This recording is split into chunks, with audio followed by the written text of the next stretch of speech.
రాజాధిరాజా యోగిరాజ పరబ్రహ్మ శ్రీ సచ్చిదానంద సమర్థ సద్గురు శ్రీ సాయినాథాయ నమః. సదానింబ వృక్షస్య మూలాదివాసాత్ సుధాస్రావినం తిక్తమప్యప్రియంతం తరుం కల్పవృక్షాదికం సాధయంతం నమామీశ్వరం సద్గురుం సాయినాథం. సదా కల్పవృక్షస్య తస్యాధిమూలే భవద్భావబుద్ధ్యా సపర్యాది సేవం నృణాం కుర్వతాం భుక్తిముక్తిప్రదంతం నమామీశ్వరం సద్గురుం సాయినాథం. ఓం సమర్థ సద్గురు శ్రీ సాయినాథాయ నమః. శ్రీ సాయి లీలామృతం అధ్యాయం 12. దక్షిణ. సృష్టిలో వాస్తవానికి సర్వం భగవంతునిదే. మనకు సర్వము అయాచితంగా ప్రసాదించిన భగవంతుడే మనపై అనుగ్రహంతో సద్గురువుగా సాక్షాత్కరిస్తారు. ఆయన ప్రసాదించినదే కృతజ్ఞతతో వారికి సమర్పిస్తున్నామని గుర్తించటమే దక్షిణలో ఉండవలసిన భావం.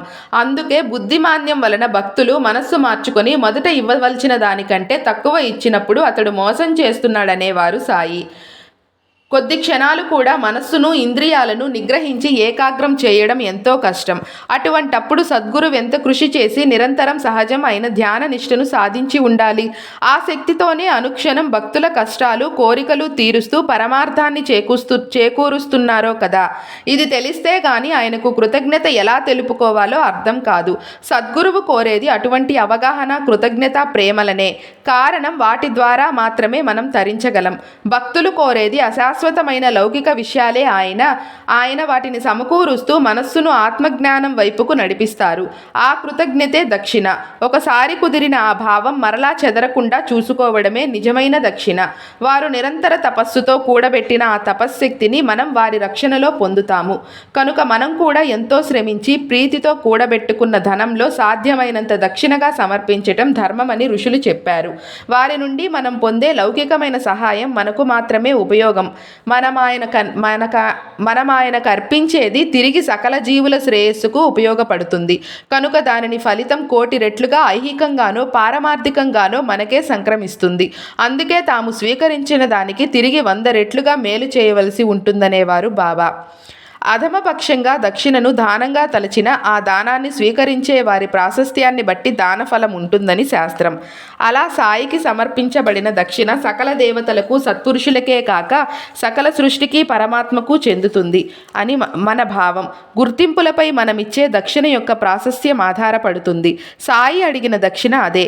సాయి కొందరు భక్తుల వద్ద దక్షిణ అడిగి తీసుకునేవారు, కొందరిస్తే తీసుకునేవారు. కొందరితో తాము సాధువు గనుక ధనం స్వీకరించరాదని సౌమ్యంగా వద్దనేవారు. కొందరిచ్చే దక్షిణ కఠోరంగా నిరాకరించేవారు. దక్షిణ అడిగే రీతులు కూడా వేర్వేరుగా ఉండేవి. కొందరి వైపు మౌనంగా చెయ్యి చూపేవారు. కొందరితో దక్షిణ కుక్షణ ఏమైనా ఇస్తావా అనేవారు. ఎవరైనా ఇవ్వకున్నా ఏమీ అనేవారు కాదు. అబద్ధం చెబితే బయట పెట్టేవారు. అయిష్టంగా ఇచ్చిన ఆ పైకం అన్యాయార్జితమైన స్వీకరించేవారు కాదు సాయి. దక్షిణలో కొంత దునిలోకి అవసరమైన కట్టెలు కొనటానికి, మసీదులో దేవాలయాలను, దీపాలకు నూనె కొనడానికి ఖర్చు పెట్టేవారు. మిగిలిన పైకమంతా సాయంత్రం అయ్యేసరికి పేదలకు, సాధువులకు పంచేసేవారు. ఇదంతా తెలియని వారు సాయి భక్తుల వద్ద డబ్బు గుంజుతారని ప్రచారం చేసేవారు. భక్తులు ఆపత్ సమయాలలో దేవతలకు మొక్కుకొని కష్టాలు తొలిగాక మర్చిపోతే బాబా వారి వద్ద ఆ పైకం స్వీకరించి రుణ విముక్తులను చేసేవారు. తరచూ ఆయన కోరే పైకం ఆధ్యాత్మిక సత్యాలను సూచించేదిగా ఉండేది. రఘువీర్ పురందరే వద్ద బాబా ఎప్పుడూ 2 రూపాయలు మాత్రమే దక్షిణ కోరేవారు. అతడు ఒకసారి కారణం అడిగాడు. నాకు కావలసింది కాసులు కావు, నిష్ఠా సభూరి అన్నారు సాయి. బాబా నేనా 2 ఎప్పుడో సమర్పించానే అన్నాడు అతడు. నీవు వాటిని సమర్పించలేదు. నీ భక్తి నిశ్చలం కాలేదు. నీవు నన్ను దృఢంగా అంటిపెట్టుకొని ఉంటే నేను నీ వెంటే ఉంటాను అన్నారు. బ్రహ్మ సత్యం అన్నారు కనుక సత్యానికి దూరమైన వాడు పరబ్రహ్మ స్వరూపానికి దూరమే కదా. బాబాను సంపూర్ణంగా విశ్వసిస్తే అసత్యం ఎందుకు అవసరం అవుతుంది. ఒకసారి నార్కే ఉద్యోగం లేనప్పుడు సిరిడీలో 1 సంవత్సరం ఉన్నాడు. అప్పుడు సాయి అతన్ని ప్రతిసారి 15 రూపాయలు అడగనారంభించారు. ఒకసారి అతడు, సాయి నాకు ఉద్యోగం లేదు, సరైన దుస్తులు కూడా లేవు, నేను రోజు మీకు 15 రూపాయలు ఎలా ఎలా సమర్పించగలను అన్నారు. నీ పరిస్థితి తెలుసు. నీవు చదువుతున్న యోగ వాసిష్టంలోని బోధ నీ మనస్సులో నాటుకోవాలి. ప్రపంచంలో జీవిస్తున్న విషయాల పట్ల నిస్సంగుడవై ఉండాలని నా భావం అన్నారు. గురుబోధ యొక్క సారం గ్రహించి దాని ప్రకారం మన యోచనను పనులను సంస్కరించుకున్నప్పుడే మనం నిజంగా గురువును ఆశ్రయించినట్లు. అలా కాకుంటే అది మిథ్యాభక్తే. దహను నివాసి ఉద్దవేస్ జ్ఞానేశ్వరి పారాయణ చేశాడు గాని అతడికి ఏమీ అర్థం కాలేదు. బాబా ఆజ్ఞాపిస్తే తప్ప మరలా అతడు పారాయణ చేయదలచలేదు. తరువాత అతడు షిరిడీలో ఉన్నప్పుడల్లా బాబా అతన్ని రోజు 11 రూపాయలు అడిగేవారు. అతడు వరుసగా 10 రోజులు ఇచ్చాడు. తరువాత రోజు బాబా నాలోని 11, 5 జ్ఞానేంద్రియాలు, 5 కర్మేంద్రియాలు, 1 మనస్సు మీకెప్పుడో సమర్పించానన్నాడు. అవి సమర్పించడానికి నీవెవరు? అవెప్పుడో నా పరమైనాయని బాపూ సాహెబ్ జోగ్ వద్ద నుండి ఏకనాథ భాగవతం తెప్పించి అందులో 11వ అధ్యాయం తెరచి అది జాగ్రత్తగా చదవమన్నారు. ఆత్మ సమర్పణ చేశాక నేను సమర్పించాను అనడం ఎలా సాధ్యం? అలా అంటే అవి తనవేనన్న భావం ఉన్నట్లే కదా. దీక్షిత్ ఒకసారి ఏకనాథ భాగవతంలో ఆత్మ సమర్పణ గూర్చిన శ్లోకం చదువుతున్నాడు. సాయి అప్పుడే అతని నుండి 16.5 తీసుకొని రమ్మని బూటీని పంపారు. బాబా నిజంగా కోరింది ఈ శ్లోకం జాగ్రత్తగా అర్థం చేసుకోమనేనని దీక్షిత్కు తోచింది.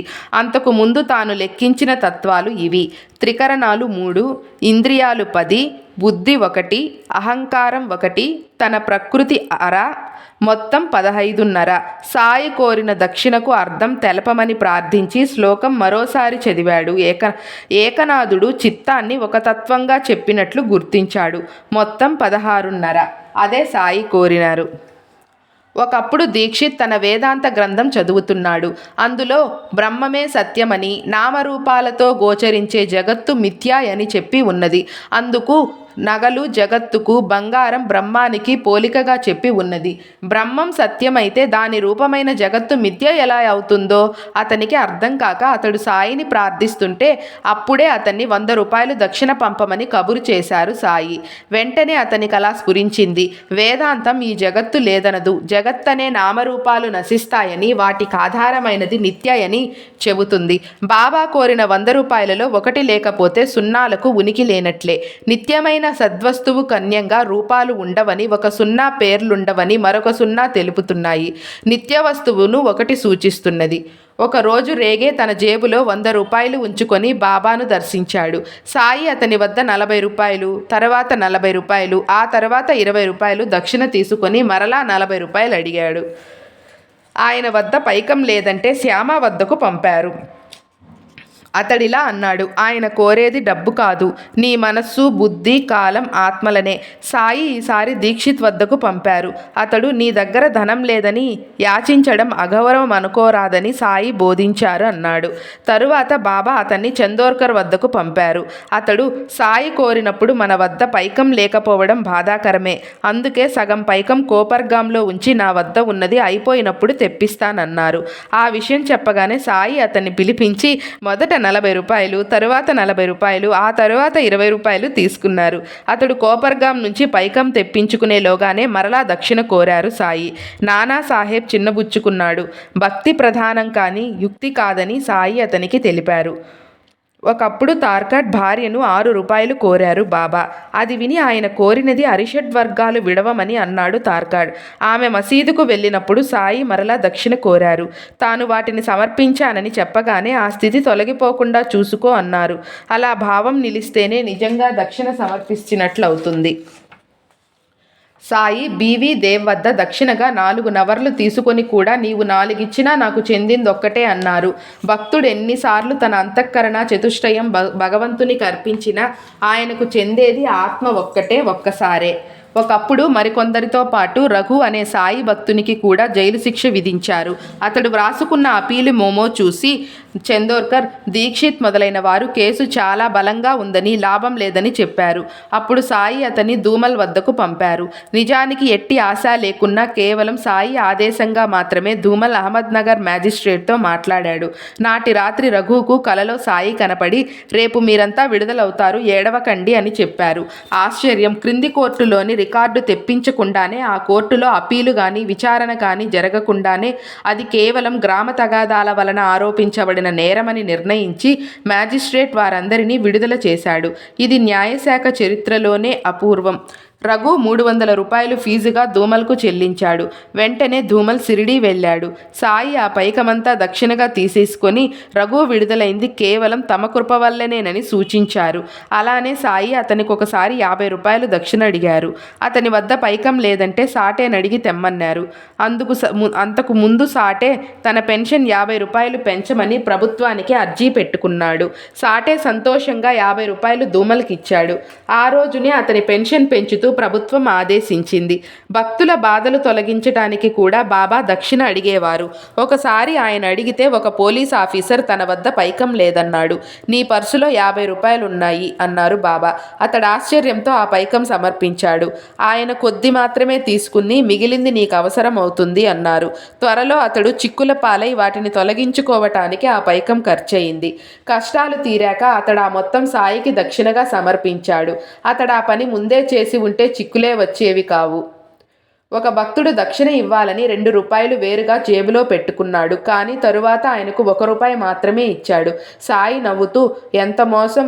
మొదట ఈ పకీరుకని 2 రూపాయలు జేబులో పెట్టుకొని కూడా 1 రూపాయి మాత్రమే ఇస్తారు. చాలినంత డబ్బు వేరే జేబులో ఉన్నది కదా అన్నారు. అతడు ఆశ్చర్యపోయాడు. సాయి కోరే దక్షిణ ఒక్కొక్కప్పుడు భవిష్యత్తును నిగూఢంగా సూచించేది. 5 గదులతో భవనం నిర్మించదలిచి సాయిని దర్శించాడు దేవ్. అప్పుడు బాబా నేల మీద 25 గీతలు గీస్తూ గదికొక రూపాయి చొప్పున 25 రూపాయలు దక్షిణ ఇవ్వు అన్నారు. అతడు సమర్పించాడు. ఆశ్చర్యం! అది 25 గదుల భవనమైంది. అలాగే 1912లో ఒకరోజు పోలీస్ ఇన్స్పెక్టర్ సోమనాథ్ వద్ద సాయి 10 రూపాయలు దక్షిణ తీసుకున్నారు. ఆ రోజు నుంచి అతని నెల జీతం 10 రూపాయలు పెంచినట్టు 6 నెలల తరువాత అతనికి ప్రభుత్వం నుండి ఉత్తర్వు వచ్చింది. నాచ్నే శంకర్రావు నమస్కరించగానే బాబా 15 రూపాయలు దక్షిణ కోరారు. అతడు తన వద్ద డబ్బు లేదన్నాడు. వెంటనే సాయి 30 రూపాయలు ఇవ్వమన్నారు. అతడు తిరిగి అదే బదులు చెప్పాడు. సాయి 64 రూపాయలు కావాలన్నారు. వెంటనే అతడు, బాబా మేము పేదవాళ్లం, అంత ఇవ్వలేము అని మొరపెట్టుకున్నాడు. అప్పుడు సాయి వారిని ఆ డబ్బు పోగు చేసి ఇవ్వమన్నారు. ఆయన భావమేమో వారికి తెలియలేదు. తరువాత 1916లో బాబాకు జబ్బు చేసినప్పుడు ఆయనకు ఆరోగ్యం చేకూరాలని సప్తాహం, అన్నదానాల కోసం నాచ్నే శంకర్రావు కూడా వసూళ్లు చేశారు. వారు సేకరించి పంపినది సరిగ్గా 64 రూపాయలు. సాయి పవిత్రుల వద్ద మాత్రమే దక్షిణ స్వీకరించేవారు. ఉంపుడు గత్తెల నుంచుకొని సుఖరోగాలతో బాధపడేవాడొకడు షిరిడీ చేరి బాబాకు 50 రూపాయలు ఇవ్వబోయాడు. సాయి కోపంతో, నీ డబ్బు నాకొద్దు, నీవొకటి నుంచుకున్నావు కదా, ఆమెకివ్వు అన్నారు. అతడు సిగ్గుతో తల వంచుకొని వెళ్ళిపోయాడు. ఒకప్పుడు దక్షిణ విషయమై సాయి, నేనెవరి నుండైనా 1 రూపాయి దక్షిణ తీసుకుంటే దానికి 10 రెట్లు తిరిగి ఇవ్వవలసి ఉంటుంది. నేనెప్పుడు ఏది ఊరికే తీసుకోను. ఆ పకీరు చూపిన వారి నుండే స్వీకరిస్తాను. వాళ్ళు దక్షిణ రూపంలో పుణ్యం నాటి తర్వాత సమృద్ధిగా ఫలితాన్ని పొందుతారు. సిరి సంపదలు ధర్మాన్ని సాధించటం కోసమే ఉన్నాయి. కేవలం సుఖాల కోసం వెచ్చిస్తే అది వ్యర్థం. ఇది వరకు ధర్మం చేసి ఉంటేనే ఇప్పుడు సంపద పొందుతావు. అది భగవంతుడిచ్చినదే కనుక భగవంతునికి ఇవ్వడం వలన భక్తి జ్ఞానాలు వృద్ధి పొందుతాయి. నేను మాత్రం చేసేదేమిటి? ఒకటి స్వీకరించి 10 రెట్లు ఇస్తున్నాను అన్నారు. ఓం శ్రీ సమర్థ సద్గురు శ్రీ సాయినాథాయ నమః. శ్రీ సాయి లీలామృతం అధ్యాయం 12 సమాప్తం. మీకు గనక ఈ వీడియో నచ్చినట్లయితే ప్లీజ్ వీడియోని లైక్ చేయండి, షేర్ చేయండి, కమెంట్ చేయండి. అలానే నా ఛానల్ని సబ్స్క్రైబ్ చేసుకొని సపోర్ట్ చేయండి. Thank you.